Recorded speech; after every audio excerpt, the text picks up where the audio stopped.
Hey guys, welcome back to Trendy Gadget. Today we'll talk about the M1 iPad Pro. Don't buy it. Let's head into it. The M1 iPad Pro. The iPad Pro is a line of iPad tablet computers designed, developed and marketed by Apple Incorporated. It was released in November 2015 and was the first of its kind. The iOS and iPad OS mobile operating systems are installed on them. Current generation comes in two screen sizes, each with 5 internal NVMe storage capacities to choose from. And more recently, Apple unveiled the M1 iPad Pro, which is even better. The new iPad Pro sounds almost like a Mac in tablet form, but you might be fine with what you have until Apple improves its software. The latest iPads from Apple now have the same processors and expansion ports as the Macs. They're also about the same price. The 2021 iPad Pros push Apple's hardware into territory that, on paper, looks indistinguishable from the high-performance Macs of the previous 6 months, especially now that they're all used to M1 chips. So why would I advise most people to hold off on purchasing these devices? First and foremost, I have yet to hold or review the new iPad Pros.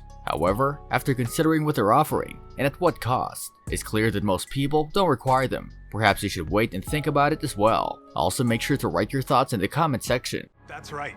The M1 chip is not just in the Mac, it's now in iPad Pro, and it's gonna blow you away. Lower cost iPads do almost everything you need in a tablet.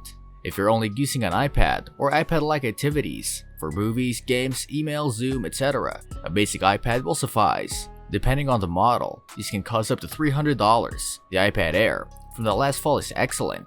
The iPad mini is a great device. All of these can be used to draw with a pencil stylus, although only the iPad Air works with a newer pencil too. All of these are compatible with a wide range of keyboards, mice, and trackpads. Aside from the Magic Keyboard and Pencil 2, the new iPad Pro doesn't come with any new accessories. None of these tasks necessitate the use of an iPad Pro. The iPad Pro is far more powerful, has a better display, and is expected to have a better front-facing camera for Zoom and other video calls. However, its configuration and accessory options almost guarantee that you'll be easily spending $1,000 or more. You can get close to $2,000 if you add a keyboard, a pencil, and possibly 5G. Sure, if you know what an iPad Pro could do for your creative workflow, or if you use specific pencil-oriented graphic tools. If you're thinking about using it as a computer, keep in mind that iPad OS has limitations.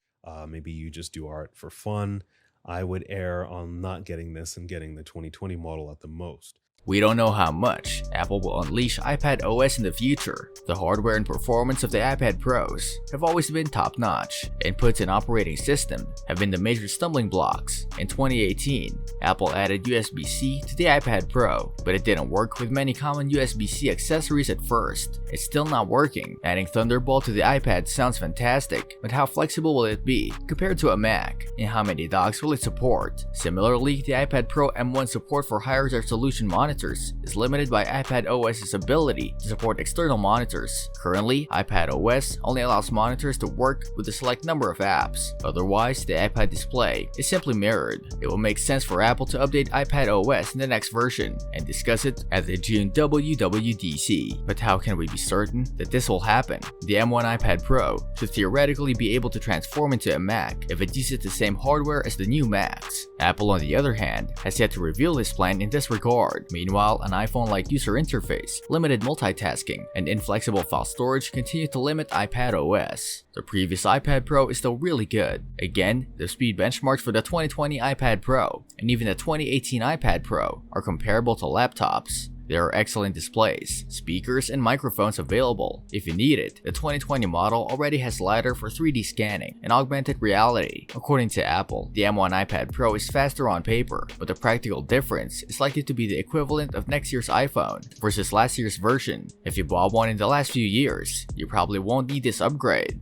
As a high-speed, long-battery laptop, the M1 MacBook Air, for example, is practically flawless. Despite the lack of a touchscreen or other tablet features, it performs admirably. I say this because one of the M1 Macs could be yours for the same price or less as the iPad Pros. In that case, you could use an M1 Mac for work and a more basic iPad for entertainment if you already have one. Overall, still, the iPad Pro is easily my favorite tablet again, and it's not really close. Conclusion: for years, I've wished for a device that could be both a Mac and an iPad, and could meet all my requirements. The M1 iPad Pro appears to have all the necessary hardware, but that doesn't mean Apple is ready to merge the product lines completely. If you're hoping to see that happen, be cautious about purchasing a new product based solely on its potential. That said, I'm really excited to see how it works, but if you're on the fence or just bought something else, take a deep breath and relax. You're alright. What do you think about the M1 iPad Pro? Do you want to buy it? Let us know in the comment section. This brings us to the end of our video. I hope you enjoyed it. Hit like if you did, and don't forget to subscribe to our channel so that you don't miss any of our videos in the future. Also, watch the 2 videos that are on your screen because I'm sure you'll love them. With that, I'll see you in the next video.